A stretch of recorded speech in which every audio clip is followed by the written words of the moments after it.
अस्सलामुअलैकुम क्लास 1 मोतिया की किताब के साथ मिस नाज़नीन आपके साथ हैं। आप अपनी किताब मोतिया खोलिए और इसका सफ़ा नंबर 90 खोलिए। 90 ये देखें, ये आपने 90 पेज खोलना है। हमने कल की क्लास में आपको बड़ी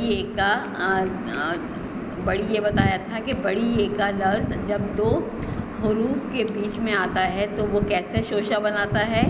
सही है, जिस तरह छोटी ए का शोशा बनता है वैसे ही शोशा बनता है। देखें, ये ऐसे ही शोशा बना हुआ है, ये ऐसे ही बना हुआ है, लेकिन क्या है, बड़ी ए के नीचे ज़ेर नहीं आता।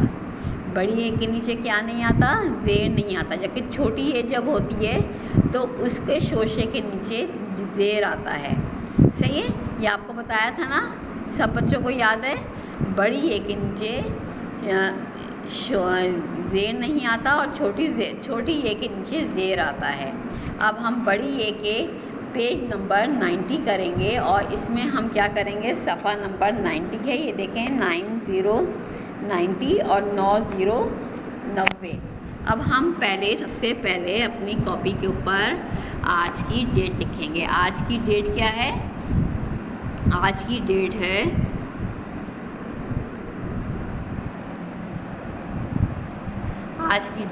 16/4/2021। सही है, ये 2021 ये डेट आ गई। ये देखें, अब मैंने आपकी किताब में डेट डाली और बोर्ड पे भी आपको डेट नज़र आई है, 16/4/2021।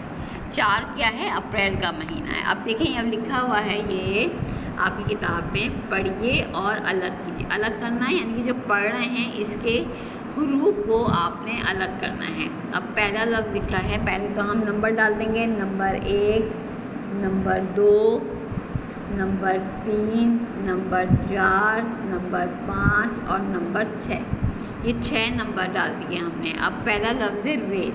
अब रेत के हुरूफ को हमने अलग करना है। अब पहला रेत का हर्फ पहला किससे शुरू हो रहा है? रे से, तो हमने रे बनाया। फिर दूसरा शुरू हो रहा है ये। अब ये के नीचे ज़ेर नहीं है तो इधर क्या आएगा? बड़ी ये आएगा। रे, बड़ी ये और पूरा ते आ जाएगा, तो ये क्या बन गया? रेत।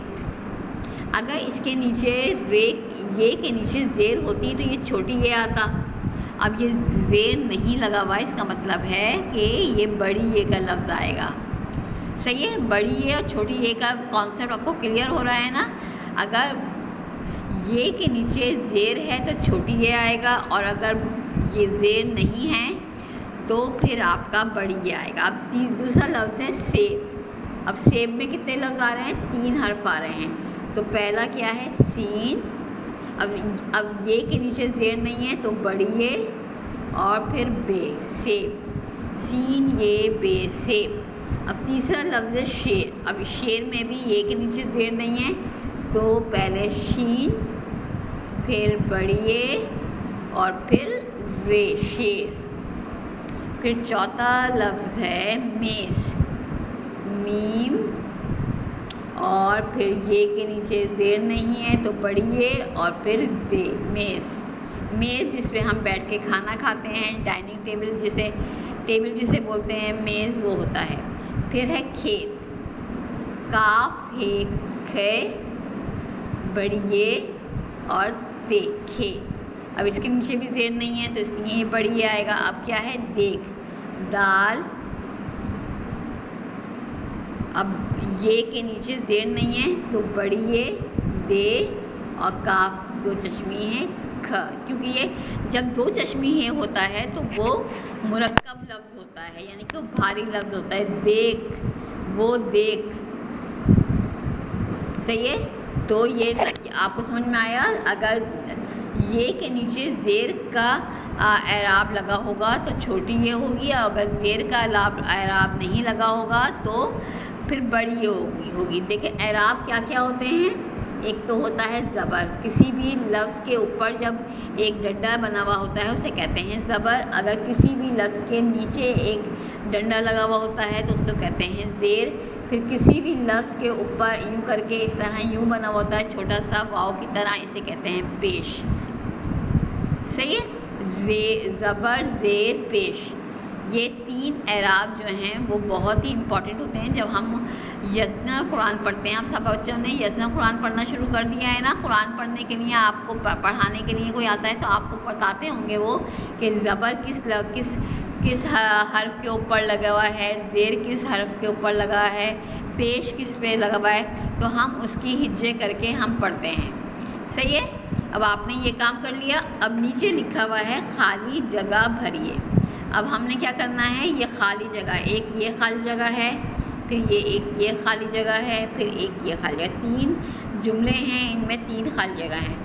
अब क्या लिखा है, बड़ी ए के दरमियानी शक्ल के अल्फाज चुनकर लिखे हैं हमने। अब यहाँ पे 2-2 लफ्ज़ लिखे हैं, ज़मीन मेज़, खेत बाग, गाड़ी रेल।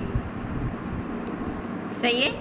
तो आपने बड़ी ए के दरमियानी शक्ल के अल्फाज चुनकर लिखने हैं। पहली है डैश पर किताब है, ज़मीन पर किताब है या मेज़ पर किताब है। किताब किस पे होती है, मेज़ पर किताब है, तो आप मेज़ पर आप दायरा बनाएंगे और यहाँ पर आप लिख देंगे मेज़। सही है। फिर दूसरा लफ्ज़ है गांव के पास गन्ने के डैश हैं, खेत हैं या बाग हैं। गन्ने के क्या होते हैं, अब बड़ी ये वाले लफ्ज़ लिखते हैं तो खेत आ रहा है, तो यहाँ पे हम लिख देंगे खेत। गांव के पास गन्ने के खेत हैं और खेत के ऊपर हम दायरा बना देंगे। फिर तीसरा खाली जगह है, मुझे डैश में जाना पसंद है, गाड़ी में जाना पसंद है या रेल में जाना पसंद है। अब छोटी ये किस में आ रही है, रेल में आ रही है, तो मुझे रेल में जाना पसंद है। सही है। ये तीनों हो गए। आपने नुक्तों को थोड़ा सा बोल्ड करके ऐसे ऐसे, जैसे मैं कर रही हूँ ना, ऐसे ऐसे बोल्ड करके लिखना है। सही है। ये काम आप अपनी किताब में ये दोनों कर लेंगे, पढ़िए और अलग कीजिए और खाली जगह। और ये वाला सवाल है ना, ऊपर दिए गए अल्फाज में 3 जुमले लिखें, इन तीनों में से जुमले जो हैं वो मैं कल की डिलीट नहीं किया, जिसकी वजह से ये रुक रहा है। मैं डिलीट करके दोबारा से बनाती हूँ। सही है। इतना आपका ये काम हो गया है। और अब आपका लेक्चर नंबर 6 जो है वो यहाँ पर मैं ख़त्म कर रही हूँ। ये आप कॉपी में कर लेंगे। ये दोनों काम किताब में तो आपने मेरे साथ साथ कर लिया है और कॉपी में भी आप ये काम कर लेंगे।